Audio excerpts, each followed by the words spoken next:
আসসালামু আলাইকুম রহমতুল্লাহ। অনেক অভিভাবকরাই বলেন, স্যার বাচ্চাকে কৃমি ওষুধ খাওয়াচ্ছি, তারপরেও কেন বারবার কৃমি হচ্ছে।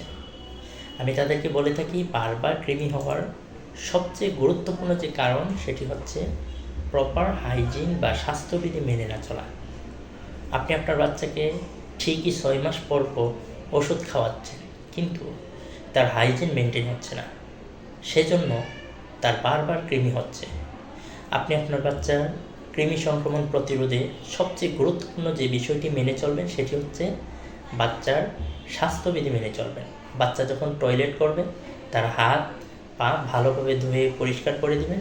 বাচ্চা যখন বাইরে থেকে খেলাধুলা করে আসবে তার হাত পা ধুয়ে দিবেন। বাচ্চার নখ সবসময় ছোট রাখবেন। তাহলে আপনার বাচ্চা কিছুদিন পর পর বা ঘন ঘন কৃমি হওয়া থেকে রক্ষা পাবে। ধন্যবাদ সবাইকে।